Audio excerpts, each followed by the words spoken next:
राजू बहुत ही लालची किस्म का आदमी था। वैसे तो उसकी राशन की दुकान थी, लेकिन वो हर चीज में बहुत मिलावट किया करता था, चाहे तेल हो या आटा, लाल मिर्च हो या दाल। एक बार की बात है, वो शहर से खरीदारी कर लौट रहा था। रात काफी हो गई थी। बस स्टैंड से वो पैदल ही अपने गांव की ओर जा रहा था, क्योंकि उसके गांव तक कोई बस नहीं जाती थी। आज तो बहुत रात हो गई लौटने में। ये बस वाले भी ना बहुत ही लालची होते हैं, पूरी बस भर लेते हैं। दम घुट रहा था मेरा तो बस के अंदर। वो तो अच्छा हुआ कि मेरा स्टॉप आ गया। लोगों को लूट कर उन्हें टोपी पहनाकर मेरी कमाई तो खूब हो रही है। इस बार एक टेम्पो खरीद लूंगा, हाँ, फिर बस की झंझट खत्म। ये सोचता हुआ वो बढ़ा जा रहा था। तभी जंगल वाले रास्ते के इमली के पेड़ के पास उसे रोशनी सी दिखाई दी। अरे, इतनी रात को ये रोशनी कहाँ से आ रही है? उस पेड़ के नीचे क्या हो सकता है? राजू के जहन में कई सारे सवाल आ रहे थे, लेकिन उसके पास किसी का जवाब नहीं था। वो उन सवालों के साथ ही पेड़ के पास पहुंचा तो वहां उसे बहुत ही खूबसूरत औरत दिखी।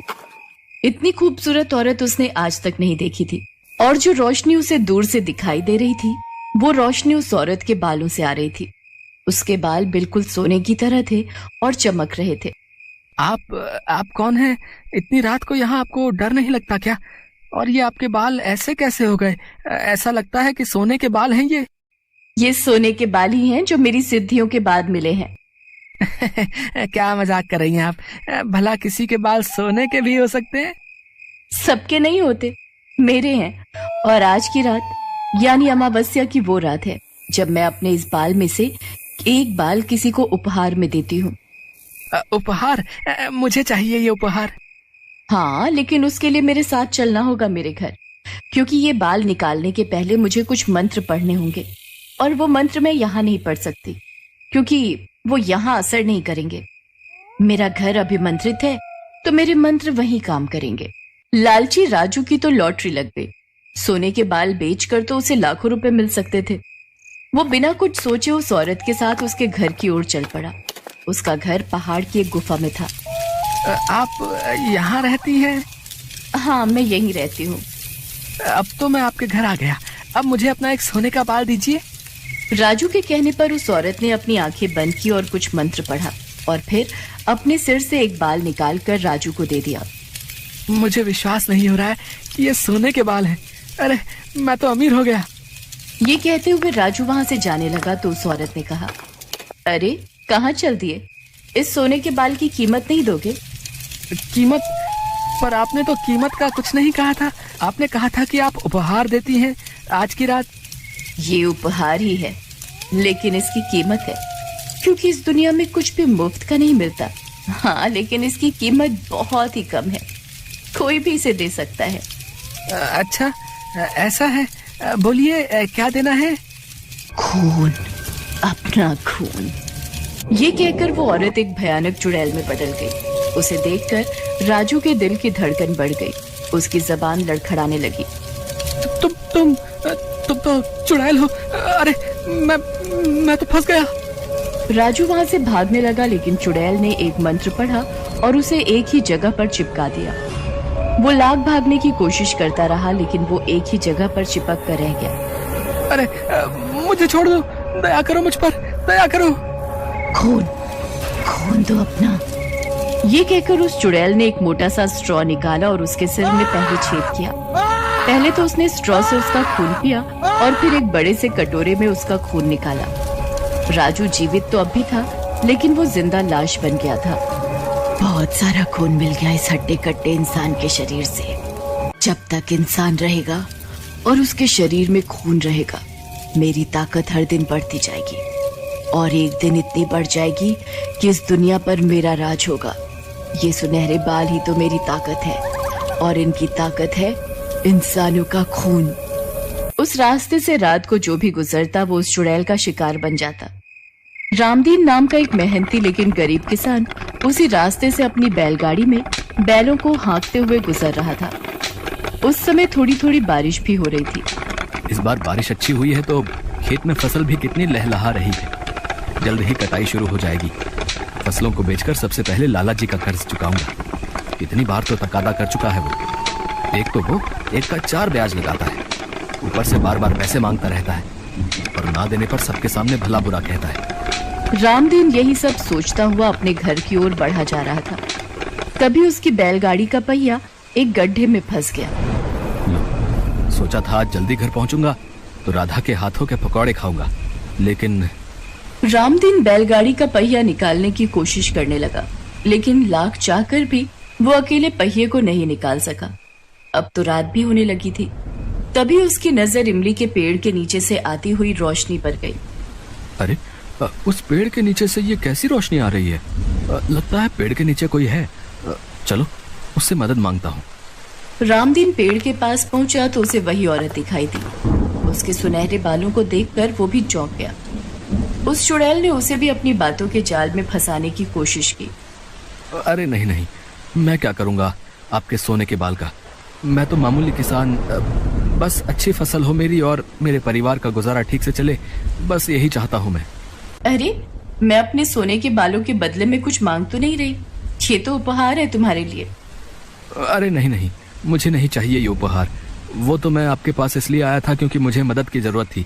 वो देखिए ना, मेरी बैलगाड़ी का पहिया गड्ढे में फंस गया है। भाई एक काम करो, तुम मेरे साथ मेरे घर चलो। मैं वहां से अपने 4-5 नौकरों को तुम्हारे साथ भेज दूंगी, वो तुम्हारी मदद कर देंगे। चुड़ैल का लालच का दाव नहीं चला तो उसने दूसरा दाव चला। रामदीन को क्या पता कि वो एक बड़ी मुसीबत में फंसने वाला है। वो उस औरत के साथ उसकी गुफा वाले घर में जा पहुंचा। वहां उसने देखा कि कई सारे लोग तो हैं, लेकिन कोई हिलडुल नहीं रहा है। क्या बात है, यहाँ तो इंसान कई सारे हैं, लेकिन किसी में कोई हलचल क्यों नहीं है? और सभी इंसानों के शरीर ऐसे पीले क्यों पड़े हुए हैं? ऐसा लगता है जैसे किसी ने इनका खून पी लिया हो। कुछ तो गड़बड़ जरूर है। मुझे ये औरत सही नहीं लग रही है। रामदीन वहां से भागने लगा, लेकिन चुड़ैल ने अपने मंत्रों से उसके पांव रोकने चाहे, लेकिन रामदीन पर उसके मंत्रों का कोई असर नहीं पड़ा। अरे इस पर मेरे मंत्रों का असर क्यों नहीं हो रहा है? मुझे हर दिन अपने बालों के लिए इंसानी खून चाहिए। अगर ये भाग गया तो बड़ी मुसीबत हो जाएगी। असल में रामदीन ने बजरंग बली का एक लॉकेट पहन रखा था और उसी लॉकेट के कारण चुड़ैल का जादू उस पर चल नहीं रहा था। ए इंसान, रुक रुक, तू यहाँ से ऐसे नहीं जा सकता। मैं तेरे खून से जब तक अपने बालों को धो नहीं लेती, तू यहाँ से हिल भी नहीं सकता। ये कहकर उस चुड़ैल ने रामदीन पर हमला कर दिया, लेकिन इस हमले में रामदीन का लॉकेट उसके गले से खुलकर जमीन पर आ गिरा। और जैसे ही वो लॉकेट जमीन पर गिरा, उसे देखकर चुड़ैल के हाथ पांव खुल गए।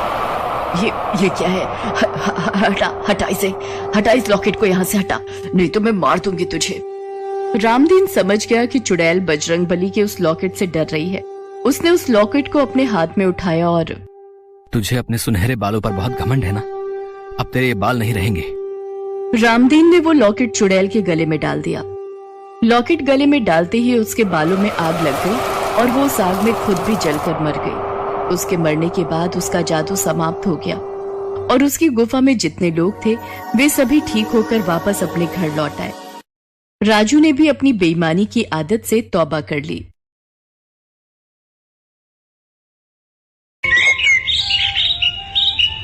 ये कहानी है जयपुर के रहने वाले संग्राम सिंह और विजय सिंह की।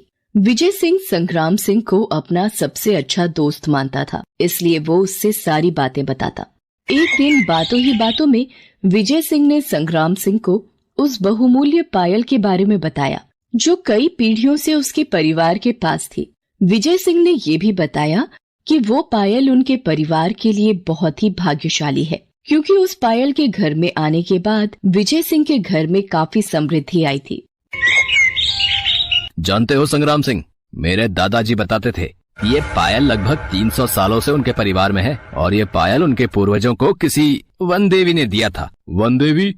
हाँ, वन देवी। मेरे दादाजी बताते थे कि उनके पूर्वजों ने एक बार वन देवी को किसी श्राप से मुक्ति दिलाई थी, इसीलिए प्रसन्न होकर उन्होंने ये पायल हमारे पूर्वजों को दी थी। विजय सिंह ने जब उस पायल की वर्तमान कीमत करोड़ों में बताई तो ये जानकर संग्राम सिंह के मन में लालच आ गया। दूसरा, उस समय विजय सिंह पर लाखों रुपए का कर्ज भी था, इसलिए भी उस पायल को किसी भी तरह पाने की चाह उसके मन में जाग गई थी और वो उसे हासिल करने की फिराक में लग गया।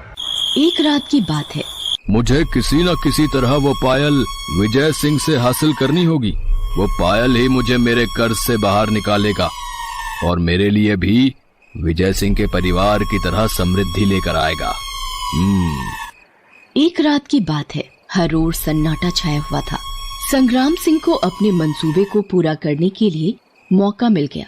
वो अपना चेहरा नकाब से ढककर चुपके से रस्सी के सहारे विजय सिंह के घर में घुस आया और सोते हुए विजय सिंह का गला दबाने लगा। कौन है? बचाओ, बचाओ! उसे चिल्लाते देख संग्राम सिंह उसका मुंह दबा देता है। इतने में अपने पिता की चीख की आवाज सुनकर विजय सिंह की 19 साल की बेटी अनीता भी दौड़ी चली आई। उसके हाथ में एक डंडा था। अनीता संग्राम सिंह की पीठ पर गुस्से में डंडे से प्रहार करने लगी। छोड़ दो मेरे पिताजी को, छोड़ दो। अनीता की इस हरकत से संग्राम सिंह को बहुत गुस्सा आता है और वो जोर का धक्का अनीता को मारता है। अनीता का सर सामने की दीवार से टकरा जाता है। उसके सिर से खून निकलने लगता है। वो बेहोश हो जाती है। विजय सिंह ये देखकर गुस्से में भर जाता है और संग्राम सिंह को धक्का देता है। इसी क्रम में उसका नकाब हट जाता है। अपनी पोल खुलती देख संग्राम सिंह अपनी जेब से चाकू निकालता है और विजय सिंह के पेट में मार देता है। विजय सिंह वहीं ढेर हो जाता है। उसके बाद वो उसके कमरे की तिजोरी से वो बहुमूल्य पायल निकालता है। तब तक अनीता को होश आ जाता है। संग्राम सिंह ये देख लेता है। वो किसी भी कीमत पर पायल को हासिल करना चाहता है, इसलिए वो अपने सबसे अच्छे दोस्त की बेटी को भी चाकू मार देता है। अंकल, आपने इस पायल के लिए मेरे पापा को मार दिया, सालों की दोस्ती भुला दी, मुझे भी मार दिया। देख लेना, ये पायल एक दिन आपका भी काल बनेगी। अनीता भी दम तोड़ देती है, लेकिन उसकी आत्मा उस पायल में प्रवेश कर जाती है। अनीता की बातों की परवाह किए बिना संग्राम सिंह वो पायल लेकर अपने घर पहुंचता है। रात को संग्राम सिंह उस पायल को अपनी तिजोरी में रखकर तिजोरी बंद कर रहा है।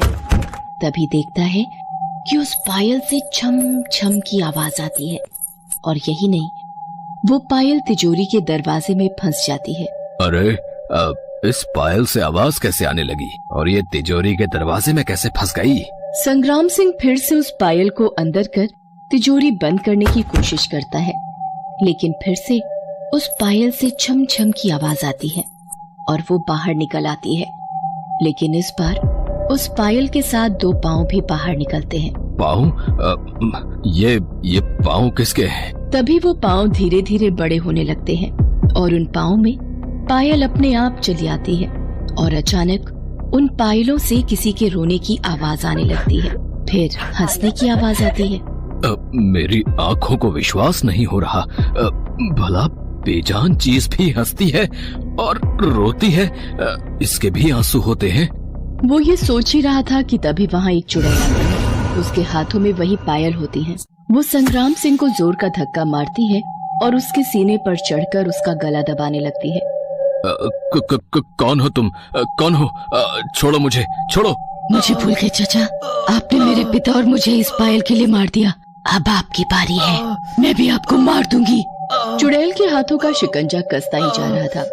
संग्राम सिंह का दम टूटने ही वाला था कि तभी उसकी नजर सामने रखी पेट्रोल की बोतल पर जाती है। वो किसी तरह उस चुड़ैल के शिकंजे से छूटता है और उसके मुंह पर पेट्रोल फेंकता है और जेब से माचिस निकालकर उसमें आग लगा देता है। चुड़ैल के हाथ से पायल छूटकर दूर जा गिरती है। बड़ी आई मुझे मारने वाली, अब जा, भस्म हो जा। संग्राम सिंह को लगा कि उसने चुड़ैल बनी अनीता से अपना पीछा छुड़ा लिया है, लेकिन वो चुड़ैल उसे एक बार फिर से धक्का मारकर गिरा देती है और उसके सीने पर चढ़ जाती है। संग्राम सिंह का शरीर भी जलने लगता है। वो दर्द से छटपटाता है और उसी दर्द में किसी तरह हिम्मत कर फिर उठता है और बाथरूम जाकर झरने के नीचे खड़ा हो जाता है। उसके कपड़ों में लगी आग भी बुझ जाती है। आज तो किसी तरह मेरी जान बच गई, लेकिन मुझे इस बहुमूल्य पायल को जल्द से जल्द बेचकर इस देश से भाग जाना होगा, नहीं तो ये मेरी जान ही ले लेगी। संग्राम सिंह ने उस पायल को बेचने की बहुत कोशिश की, लेकिन उस पायल की बड़ी कीमत कोई देने को तैयार नहीं हो रहा था। इस बीच उसकी मुलाकात दिल्ली के रहने वाले विश्व मोहन राठौड़ से हुई। विश्व मोहन को पुरानी चीजें इकट्ठा करने का शौक था। ओह माय गॉड, ये तो मास्टरपीस है। कहाँ से मिला ये? अरे आप आम खाइए ना, पेड़ गिनकर क्या फायदा। मैं इसके 25 लाख रुपए दे सकता हूँ। क्या विश्व मोहन जी, करोड़ों की चीज कौड़ी में नहीं दी जाती। 75 लाख तो मुझे कल ही मिल रहे थे इसके, लेकिन मुझे इसकी असली कीमत पता है। आपको सौदा करना बहुत अच्छे से आता है संग्राम सिंह जी। ठीक है, मैं इसके 90 लाख रुपए आपको देता हूँ। संग्राम सिंह नोटों की गड्डी के पास लेटा हुआ था और बार बार उन नोटों को छू रहा था और उसकी खुशबू सूंघ रहा था। 2 दिन बाद वो इस देश को छोड़कर हमेशा के लिए जाने वाला था। उसी रात की बात है।